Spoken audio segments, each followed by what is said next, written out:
Hello again, and welcome back to the Latex Modified Concrete Working Group and our continuing series on the use of HPLMC.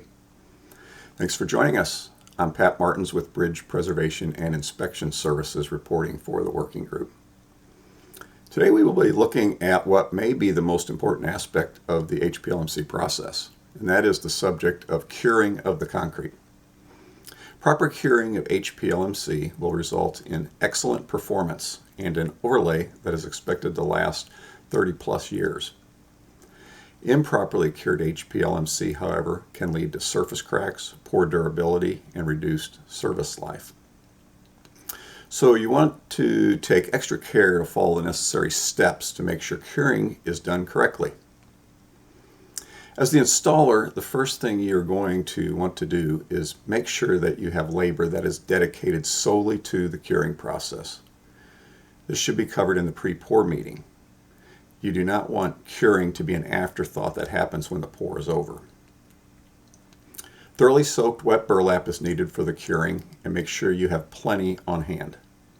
The burlap should be a 10-ounce minimum weight, cut to the proper length so as to cover the pour width with a little extra on the ends. It will be placed in strips transverse to the pour. The burlap needs to be pre-soaked in potable water and be in good condition, free of tears. The burlap should be soaked in tubs, preferably 24 hours prior to the pour, and never use dry burlap. Brand new burlap needs a longer soak time to fully saturate.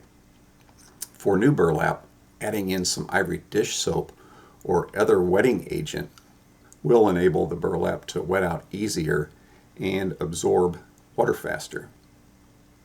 Soaking new burlap for an extra day too will help. Make sure to station the burlap where it is convenient for the crew to be able to quickly access it for placement. This could be placing tubs along the pour or unfolding and loading the burlap on a work bridge immediately behind the finish operation. Timing is going to be everything with getting the burlap on the latex concrete.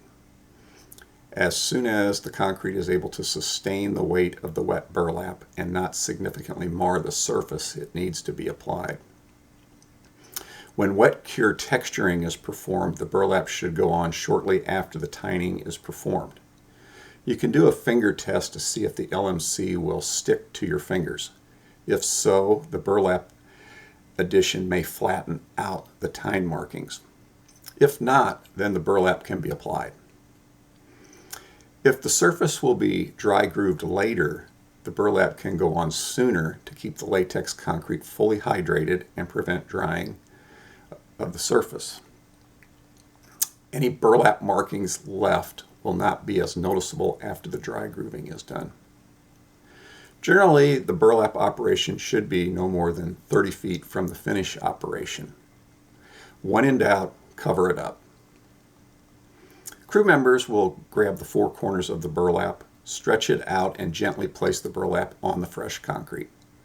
The next piece of burlap will be placed with about a 6-inch overlap onto the first section. This will continue down the length of the bridge. The burlap must cover the entire deck, leaving no concrete surface exposed. If the burlap is placed on a work bridge, slide the bridge out and stop over the previously placed piece so that any excess water draining off the burlap stack will drip onto the placed burlap and not onto the fresh concrete. Then pull the sheet ahead and place it.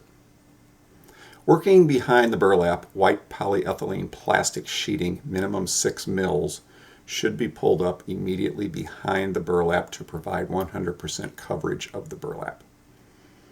A neat little trick is to tie the plastic off to the burlap bridge so that it unrolls and covers the burlap as the burlap bridge pulls forward.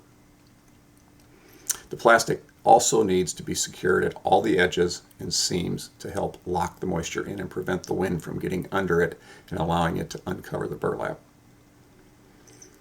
The soaker hoses on top of the burlap and under the plastic help in all cases and is even more critical in hot weather. For mixes that use type 1 or 2 cement, the wet burlap curing is to be maintained for 48 hours, at which time the burlap mats are removed and the latex concrete is allowed to air dry for an additional 48 to 72 hours.